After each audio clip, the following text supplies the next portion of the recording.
bahwa dalam rangka menjalankan pelayanan ini, para budak harus bersikap hormat.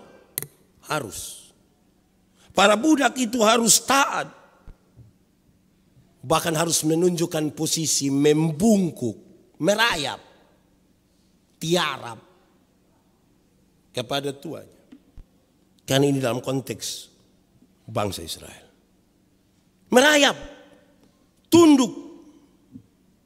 Ini menunjukkan pengakuan rasa hormat, pengungkapan sebuah rasa hormat, takut yang dituangkan dalam seluruh ketaatannya dan melakukan apapun yang Tuhan Allah perintah, apapun yang Tuhan Allah perintah.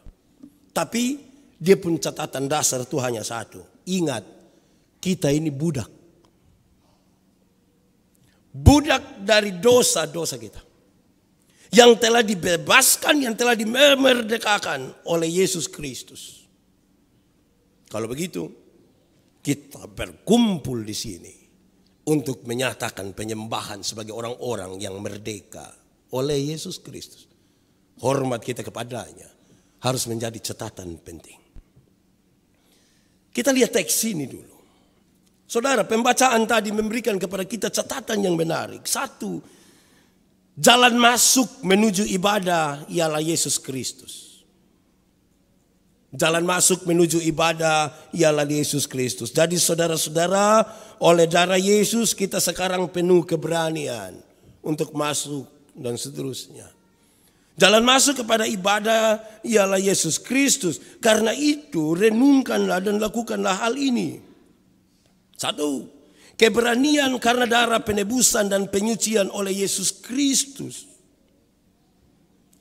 Orang yang datang ibadah, orang yang masuk beribadah adalah orang-orang yang telah ditebus. Mereka punya keberanian masuk karena mereka itu ditebus. Yang belum ditebus tidak akan punya keberanian untuk masuk. Hanya mereka yang tahu bahwa saya ditebus. Ditebus oleh anak darah domba Allah yang mahal itu. Maka saya berani masuk. Karena Yesus Kristus adalah jalan masuk pada ibadah itu. Tidak ada alasan lain yang lebih mahal dari darah Yesus Kristus yang mahal. Yang membuka pintu masuk ke dalam persekutuan dengan kepala ibadah. Tidak ada alasan lebih mahal dari itu. Yang paling mahal adalah darah Yesus. Saya sudah bilang kepada saudara berulang-ulang kali. Tidak ada orang berani berkorban bagi orang lain. Tapi Yesus berani. Kita ini kalau istri mati, orang kasih mandi dia, kita juga ikut mandi. Dong kasih pakaian, kita juga pakai pakaian hitam putih. Kasih masuk di peti, kita mau masuk. Bawa pi kuburan, kita ikut dengan ambulans. Tapi pas mau masuk di lubang kubur, kita bilang, lu masuk sendiri. Saya tidak berani masuk. Tapi Yesus berkorban. Tidak ada kasih yang lebih besar dari kasih seorang sahabat yang mengorbankan dirinya bagi sahabat-sahabatnya. Jadi orang yang beribadah ini harusnya orang yang sadar bahwa dia karena dia telah ditebus. Jadi kalau saya dan saudara merasa ditebus, itulah kita berkumpul dalam ibadah ini. Sehingga saya ambil dia punya lawannya yang berat ini. Saya bilang berarti yang tidak beribadah itu pasti dia tidak merasa ditebus. Kenapa? Catatan mendasarnya tadi. Kita budak. Kita budak. Kalau Yesus tidak berkorban bagi kita, kita bukan siapa-siapa. Kalau begitu lanjutannya. Ini adalah kumpulan dari orang-orang yang ditebus. Kita orang-orang senasib. Tadinya orang-orang berdosa. Yang terus bergumul dengan dosa kita. Tetapi Tuhan menebus kita. Kita satu nasib ini. Kita satu nasib. Kita orang susah, orang budak semua yang ditebus. Kita duduk di sini. Nah, dia pun soal ada ini. Karena merasa satu nasib, satu penanggungan. Maka yang imam ada sibuk di sini. Yang senasib dong ada sibuk kok berbagi cerita tentang dong pun nasib di situ. Lu tahu kok sonde. Yang satu yang beson tahu. Tuh satu lu diam-diam kok bekas tahu. Sementara imam ada pusing di sini. Mau omong apa? Yang orang-orang senasib ada pusing dan dompung di situ. Sibuk sendiri di situ. Dan karena itu saya ingin kasih tahu yang ketiga. Karena kita orang-orang tertebus yang berkumpul di sini, itu beda dengan orang-orang yang bikin arisan. Persekutuan orang-orang tertebus itu beda dengan orang-orang yang bikin arisan. Arisan itu pilih-pilih orang. Kita bikin arisan tapi siapa? Pokoknya lihat yang semua pemberat badan di atas 90. Nah itu arisan. Lihat semua yang muka kemerah-merahan itu arisan. Ibadah bukan soal itu. Semua bangsa ditebus. Amin. Kalau begitu tidak bisa pilih-pilih orang dalam ibadah. Karena semua bangsa ditebus. Makanya saya bikin dia ibadah berbeda dengan kelompok arisan. Arisan saudara boleh memilih. Ibadah tidak memilih. Kenapa? Karena bukan kamu memilih aku. Aku yang Yesus, bukan aku. Tapi aku memilih kamu. Supaya kamu pergi dan menghasilkan buah. Dan buahmu itu tetap. Supaya apa yang kamu minta kepada Bapa dalam namaku, diberikannya kepadamu. Jadi tidak bisa ada ibadah yang dibedakan dalam ras, warna kulit, segala macam. Tidak. Satu pernyataan penting. Kita semua budak. Budak dari dosa dulu. Siapapun kita. Yang kurus, yang gemuk, yang laki-laki, yang perempuan, yang tua, yang muda, yang apa lagi. Pokoknya yang itu. Kita semua orang berdosa dan kita ditebus. Tidak ada yang mengkotak-kotakan itu. Saudara, yang berikut pembacaan tadi kemudian memberikan pesan. Kristus adalah imam besar. Dia adalah imam agung. Imam adalah jabatan, imam besar itulah jabatan yang paling tinggi dalam agama Yahudi. Imam besar Yahudi percaya bahwa sebagai wakil umat Yahudi di hadapan Allah serta berperan sebagai pengantara atau mediator yang kudus antara umat dengan Tuhan Allah. Peran sentral dari imam besar dalam keagamaan Yahudi ialah ketika imam besar bertugas mempersembahkan ritus kurban tahunan di bait suci. Jadi ketika pembacaan tadi menyebutkan Yesus adalah imam besar dalam rumah Allah, dia ingin memberi catatan yang penting. Kedekatan hubungan dengan Yesus untuk mengkomunikasikan maksud tiap-tiap orang. Orang-orang yang tertebus yang duduk dalam persekutuan ibadat, dengan imam besar Yesus itu mereka membangun hubungan untuk mengkomunikasikan persoalan-persoalan hal-hal pribadinya dengan Tuhan Allah. Sudah pasti kalau Bapak ini mengkomunikasikan halnya, Pak ini mengkomunikasikan halnya, Ibu ini, saya, kita semua masing-masing membangun hubungan dengan Tuhan. Untuk bicara dan mengkomunikasikan sesuatu. Sudah pasti kita tidak akan saling mengganggu satu dengan yang lain. Karena masing-masing sementara diam dan menyampaikan sesuatu kepada Tuhan. Pasti tenang. Pasti tidak saling mengganggu.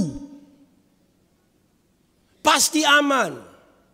Pasti tidak ada yang korek bilang, tunggu lo di WC. Tidak ada. Karena masing-masing lagi diam. Walaupun kita duduk tenang, berdekatan. Tapi kita lagi mengarahkan perhatian kepada Tuhan. Ini satu mau korek bilang, maaf. Ada ujian. Harap tenang. Supaya saya dan saudara tidak menjadi batu sandungan bagi orang lain.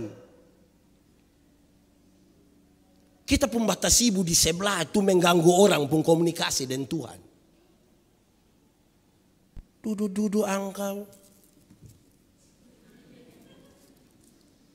Itu mengganggu saya. Duduk diam. Kok diam sedikit kenapa? Terus orang foto. masing-masing orang. Yang kedua dalam tugas imam ini, ketika dia melaksanakan sebuah persembahan, pertanyaan paling penting dalam persekutuan ibadah adalah apa yang saya dan saudara persembahkan kepada Tuhan hari ini? Apa? Uang itu hanya salah satu dari yang kita persembahkan. Salah satu, bukan satu-satunya. Ada hal lain yang lebih penting dari uang yang kita persembahkan. Makanya kalau kita belajar dari Roma, mempersembahkan tubuh sebagai persembahan yang hidup, yang kudus, dan yang berkenan kepadamu. Itu yang dipersembahkan. Karena itu dalam komunikasi tiap-tiap pribadi dengan Tuhan, pertanyaan pentingnya adalah hari ini apa yang akan saudara persembahkan kepada Tuhan? Apa? Apalagi Tuhan, saya persembahkan tangan kanan saya kepadamu. Mulai hari ini tangan kanan saya selalu akan menuliskan kata-kata tentang hikmat Tuhan. Saya tidak akan lagi menulis Tinus Love City. Tidak akan. Tapi saya persembahkan tangan saya untuk kemuliaan Tuhan. Tuhan, saya persembahkan tangan saya hari ini kepadamu. Dan hari ini tangan saya tidak akan lagi menampar istri saya. Saya tidak akan lagi tampar istri saya. Paling-paling saya tunjuk dia sampai ini.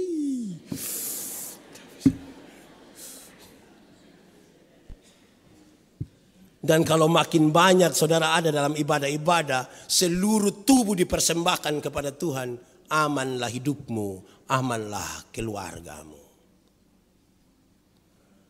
Tuhan, saya akan persembahkan lidah saya untuk kemuliaan Tuhan. Dari lidah ini tidak akan lagi ada penipuan. Tidak akan ada. Saya mau jujur Tuhan. Hari ini saya jujur. Saya persembahkan ini lidah jujur. Pak Pendeta, saya mau jujur. Pak, berhenti sudah. Saya jujur itu. Tapi jujur. Satu-satu kita persembahkan kepada Tuhan. Saudara lihat, hidup yang utuh dipersembahkan kepada Tuhan itu mempengaruhi kehidupan di rumah. Mempengaruhi kehidupan kerjamu. Tidak percaya, coba persembahkan semuanya. Coba persembahkan. Saudara akan lihat bahwa akan ada pengaruh yang besar. Persembahkan dan persembahkan setengah-setengah. Waktu Pak Edi Luntungan dan Ibu bikin acara, saya bilang itu orang satu, dia bikin rumah besar satu. Rumah yang paling besar, kamar yang paling mewah itu dia persembahkan bagi Tuhan. Dia taruh Tuhan di situ. Malam dia senang sekali rumah besar ini dengan fasilitas yang memadai, yang cukup mewah itu. Dia persembahkan kepada Tuhan dan sekarang dia tinggal bersama Tuhan di dalam rumahnya. Pas malam dia mau tidur, ada yang dobrak pintu, tok tak tok tak. Ternyata iblis mengirim 3 roh jahat untuk dobrak rumah. Dia turun cepat-cepat, dia lawan iblis. Pas dia mau tolak pintu, mau tertutup, roh jahat satu gae itu pintu pakai kaki. Dia berjuang dengan sepenuh tenaga. Tutup, dia menang. Belum sempat bicara dengan Yesus. Hari kedua dia tertidur. Yesus juga tertidur. Tuhan juga tertidur. Tiba-tiba ada yang dobrak rumah lebih keras dari yang tadi malam. Dia lompat turun. Ternyata bukan hanya ada 3 roh jahat. Sudah berlusin-lusin roh jahat mau dobrak itu rumah. Dia berusaha sekuat tenaga, berhasil juga. Tapi kemudian dia mulai bertanda tanya, kok Yesus ada di sini? Tapi kenapa roh jahat ini dengan sukarela, dengan begitu kuatnya datang mau mengganggu saya. Beranikan diri dia sekarang datang berbicara dengan Yesus. Dia ketok pintu. Siapa itu?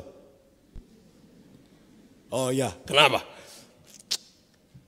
Saya kira Yesus ada di sini. Saya kira Tuhan ada di rumah saya. Kenapa roh jahat itu selalu datang mengganggu saya? Harusnya engkau tolong saya toh. Apalagi engkau ada di rumah ini toh. Lu tidak tahu bahwa ada roh jahat datang. Dan Tuhan bilang, saya tahu. Tahu nak saya suruh diam-diam. Maksud dari engkau ada di rumah ini adalah engkau menolong saya. Dan dengan lembut Yesus bilang dia. Dengan lembut Tuhan bilang begini. Engkau hanya mempersembahkan kamar yang paling mewah ini kepada saya. Bukan seluruh rumahmu. Iblis tahu saya ada di ruangan yang mewah ini. Karena itu iblis tidak berani datang di sini. Tapi sisa ruangan yang lain adalah milikmu. Dan karena itu iblis cari engkau. Coba kalau engkau punya rumah ini semuanya dipersembahkan bagi saya. Tidak ada ruangan satupun yang akan iblis masuk. Tidak akan. Tuhan ada di situ. Begitupun tubuh kita. Jangan hanya kasih mulut untuk Tuhan. Nanti tangan.